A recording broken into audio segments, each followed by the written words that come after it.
미국에서 올해 구입한 주택들의 8%나 집값보다 모기지빚이 더 많은 언더워터 주택인 것으로 나타났습니다. 주택가격 상승으로 대도시 미 주택 구매자들이 저렴한 도시로 이주를 모색하고 있는 것으로 조사됐습니다. 2023년 새해 시작되는 미국 정치의 지도부와 세대 교체를 놓고 워싱턴 정치권이 요동치고 있습니다. 미국민들의 13%나 비트코인 등 암호화폐를 거래하고 있는 것으로 추산됐습니다. 미국에서 당뇨와 비만을 동시에 치료하는 약품들이 알려지면서 수요가 폭발하는 바람에 품귀 현상까지 벌어지고 있습니다. 여러분 안녕하십니까? 워싱턴 뉴스 투데이입니다. 올해 구입한 미국 내 주택들 12곳 중 한 곳인 8%가 집값보다 더 많은 모기지 빚더미 아래 깔려있는 언더워터 주택으로 나타나 우려를 낳고 있습니다. 게다가 또 다른 40%는 모기지를 제외하고 남은 가치인 에큐티가 10% 이하에 그치고 있는 것으로 집계됐습니다. 안혜렌 기자가 보도합니다. 흔들리는 미국의 주택시장에서 또 하나의 충격파가 터져나오고 있습니다. 미국에서 올 들어 구입한 주택들 가운데 12곳 중에 한 곳인 8%나 집값보다 모기지빚이 더 많은 언더워터 주택으로 전락한 것으로 CBS 뉴스가 12일 보도했습니다. 또 다른 40%는 모기지빚을 제외한 남은 주택 가치가 10% 이하에 불과해 집값이 더 떨어지면 무더기로 언더워터로 바뀔 위기를 맞고 있습니다. 이 두 범주를 합하면 올 들어 샀던 주택들 가운데 절반이나 빚만 더 안고 있는 이른바 깡통주택으로 분류되고 있습니다. 언더워터 주택은 예를 들어 주택 모기지로 45만 달러를 받아 집을 샀으나 집값이 40만 달러로 하락했다면 주택 가치보다 빚이 5만 달러나 많아지는 경우를 말합니다. 언더워터 주택들은 저소득층으로 정부에서 모기지를 얻은 경우 더욱 심각한 것으로 나타났습니다. 연방 FHA 융자는 다운페이먼트를 3%만 해도 되고 재향군인들은 다운페이 없이도 모기지를 융자받고 있습니다. 그런데 올 들어 FHA 융자를 받아 샀던 주택들은 무려 25%나 언더워터인 것으로 집계됐습니다. 더욱이 FHA 융자의 80%는 에큐티가 10% 이하만 남은 것으로 나타나 일반 모기지 융자 주택에 비해 훨씬 상황이 안 좋은 것으로 조사됐습니다. 언더워터 주택이 급증한 이유는 미국의 주택시장이 정점이었던 올 여름에 내 집을 마련했을 경우 집값이 떨어지기 전에 비싸게 사면서 모기지 이자율이 갑자기 2배나 급증해 두 가지 불리한 상황을 겪었기 때문으로 해석됩니다. 30년 모기지 이자율이 지난 6월 말 7%를 넘었다가 현재는 6.3%대로 내려갔으나 올 1월의 3.2%에 비하면 여전히 2배 이상 급등해 있습니다. 집값도 20대 도시들에서 전달보다는 하락하기 시작했으나 전년에 비하면 아직도 오른 수준이어서 주택 구입자들은 이중고를 겪고 있고 집을 사자마자 모기지 빚이 집값을 추월하는 언더워터에 빠지고 있는 것으로 풀이되고 있습니다. 집값 하락이 지속되면 언더워터 주택이 더 늘어나게 되고 여기에 일자리까지 잃게 되면 모기지 디폴트, 즉 3개월 이상 연체하고 결국 차압당하는 사태로 악순환될 수 있어 우려가 커지고 있습니다. WKTV 뉴스 안혜렌입니다. 미국 주택 구매자들의 25%가 거주지를 옮겨 이사를 원하고 있는 것으로 나타났습니다. 상승하는 집값에 압박을 받고 있는 대도시 주택 구매자들은 주택 가격이 상대적으로 저렴한 선벨트 지역, 특히 플로리다로 이사를 모색하고 있는 것으로 조사됐습니다. 온라인 부동산 중개업체 레드핀의 최근 데이터에 따르면 부동산을 검색한 사람들의 25%가 거주 인구가 거의 없는 도시를 검색한 것으로 나타났습니다. 이는 5년 전보다 약 10% 증가한 것으로 2019년과 비교하면 18% 증가한 것입니다. 미국 주택 구매자의 거의 4분의 1인 24.1%가 8월부터 10월 사이 3개월 동안 다른 대도시 지역으로 이사할 것으로 예상했으며 이는 3분기 최고치 24.2%와 동일합니다. 미국 주택시장은 2022년 하반기 동안 높은 모기지 금리, 물가 급등, 경기 침체 우려로 크게 냉각되어 왔습니다. 평균 30년 고정 모기지 금리는 10월에 6.9%로 1년 전에 3.07%에서 3.83%포인트 상승했습니다. 이는 1981년 이후 가장 큰 연간 증가율입니다. 1년 전보다 2배, 그리고 11월에 금리가 약간 떨어졌지만 여전히 작년보다 훨씬 높습니다.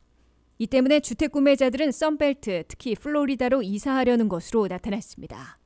세크라멘토, 라스베가스, 마이애미는 이주를 원하는 주택 구매자들에게 가장 인기 있는 지역인 것으로 나타났습니다. 샌디에고와 템파는 그 뒤를 이었습니다. 가장 인기 있는 이주 선택지는 남서부와 남동부의 선벨트주에 있으며 절반은 플로리다에 있는 것으로 조사됐습니다. 지난 9월 허리케인 이안의 강타에도 불구하고 플로리다의 케이프 코랄, 노스포트 사라소타, 올랜도는 상위 10개 도시에 이름을 올렸습니다. 그리고 이주를 원하는 대다수의 사람들은 대도시, 특히 샌프란시스코, 로스앤젤레스, 뉴욕, 워싱턴 DC, 보스턴 지역 거주자들인 것으로 조사됐습니다. 이들 도시에서 타주로 이사하기 위한 부동산 검색이 가장 많았던 것으로 레드핀 데이터 분석 결과 나타났습니다. 라스베가스의 일반 주택 가격은 약 41만 달러로 LA 지역의 절반 정도입니다. 이 같은 가격 차이로 주택 비용 상승을 피하기 위해 구매자들은 대도시보다 더 저렴한 선벨트 지역으로 이주를 모색하고 있는 것으로 조사됐습니다. 2023년 새해 벽두에 시작되는 미국 정치의 지도부와 세대 교체를 놓고 워싱턴 정치권이 요동치고 있습니다. 공화당은 연방 하원 다수당을 탈환했으나 내부 분열로 케빈 메카시 하원의장 선출이 무산될 위기에 빠져 있는 반면 민주당 하원에선 80대 지도부에서 50대이자 최초의 흑인 대표인 하킴 제프리 체제로 세대 교체를 이루고 있습니다. 한면태 기자가 보도합니다. 2023년 1월 3일에 개원하는 118대 연방의회 회기와 2024년 차기 대선을 준비해야 하는 새해를 맞아 워싱턴 정치권이 크게 요동치고 있습니다. 공화당은 4년 만에 연방 하원을 탈환하고도 새 하원의장으로 케빈 메카시 하원 대표를 선출하는 데 실패하고 제3의 인물을 내세워야 할지 모르는 심각한 내용에 빠지고 있습니다. 새 하원의장이 되기를 고대해온 케빈 메카시 공화당 하원 대표는 공화당이 한 목소리로 자신을 지지하지 않으면 민주당에 의해 하원의장이 선출된다고 ob서하면서 하원 전체의 과반이 아니라 다수당의 과반 이상 지지를 받는 사람을 하원의장으로 뽑아야 한다는 논리를 내세우고 있습니다.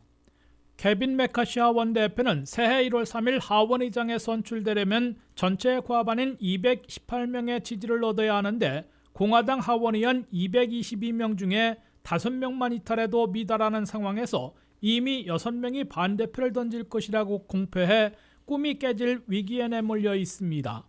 메카시 비토에 앞장서고 있는 강경보수파 모임인 프리덤 코커스의 전 회장 앤디 빅스 하원의원은 케빈 메카시 하원 대표가 과반 득표에 실패하게 되면 새 인물이 하원의장 후보로 급부상하게 될 것이라고 강조했습니다. 프리덤 코커스는 지난 2015년 강경파들을 위원회 배정해서 제언했다는 이유로 존 베이너 당시 하원의장 재선출에 제동을 걸었고 결국 공화당 하원은 존 베이너 대신에 폴 라이언 하원의장을 선출한 바 있습니다. 하지만 프리덤 코커스의 똑같은 시도가 이번에도 성공할지 미지수이고 케빈 메카시를 대체할 새 인물이 떠오르지 않고 있으며 공화당 하원 내 다수는 도널드 트럼프 전 대통령의 영향력 확대를 더 두려워해 보수 강경파 시도에 동조하지 않을 것으로 CNN, MSNBC 등 미 언론들은 관측하고 있습니다. 이에 비해 민주당 하원은 80대 지도부가 전면 퇴진하고 50대이자 최초의 흑인 하원 대표인 하킴 제프리스 하원의원 체제로 세대 교체를 매듭짓고 있습니다. 연방 하원 다수당을 내줬으나 222대 213, 9석 차이로 선방한 민주당은 82세의 낸시 펠로시 하원의장과 스테니 호이어 하원 대표, 짐 클라이번 하원 총무 등 서열 1위에서 3위까지 지도부가 동반 퇴진하고 52세의 뉴욕 출신 하킴 제프리스 하원의원이 만장일치로 새 하원 대표로 선출됐습니다. 하킴 제프리스 민주당 하원 대표는 미국 사상 첫 흑인 정당 원내대표라는 기록을 세운 동시에 30년이나 젊어져 완전한 세대 교체를 이룬 것으로 평가받고 있습니다. WKTV 뉴스 한면택입니다. 미국민들의 13%나 비트코인 등 암호화폐를 거래하는 것으로 추산된다는 새 연구 보고서가 나왔습니다. 특히 아시아계 밀레니얼 세대의 남성들이 가장 많이 암호화폐를 이용하고 있는 것으로 조사됐습니다. 비트코인, 이더리움 등과 같은 암호화폐가 얼마나 되고 일반 경제에는 어떤 영향을 미칠지 정부 당국과 연방의회가 부심하고 있는 가운데 암호화폐의 규모와 성향을 가늠해볼 금융기관 연구소의 새 연구 보고서가 발표됐습니다. 미국 최대 투자은행인 JP모건 체이스 부설 연구소가 발표한 보고서에 따르면 미국민들의 13%가 비트코인 암호화폐를 거래하고 있는 것으로 나타났습니다. 이 연구소는 은행 기록을 조사한 결과 미국 가구의 13%는 비트코인 등 암호화폐를 한 번 이상 구입하거나 판매하기 위해 은행 거래를 한 적이 있는 것으로 나타났다고 밝혔습니다. 이는 팬데믹 이전보다 3%포인트 더 늘어난 것으로 이 연구소는 밝혔습니다. 미국에서는 특히 1981년부터 1999년 사이에 태어난 밀레니얼 세대인 아시아계 남성들이 가장 많이 암호화폐를 이용하고 있는 것으로 나타났다고 이 연구소는 강조했습니다. 미국인들은 비트코인 등 암호화폐 가격이 급등하면 거래가 급증하고 소득이 늘어나면 암호화폐 투자도 늘리는 경향을 보이고 있습니다.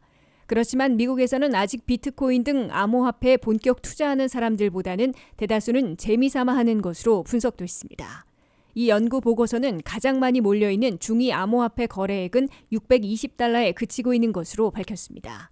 이 때문에 비트코인과 이더리움과 같은 암호화폐가 일반 미국 경제에 큰 영향을 미칠 것으로 보기에는 아직 무리라고 이 연구 보고서는 결론지었습니다.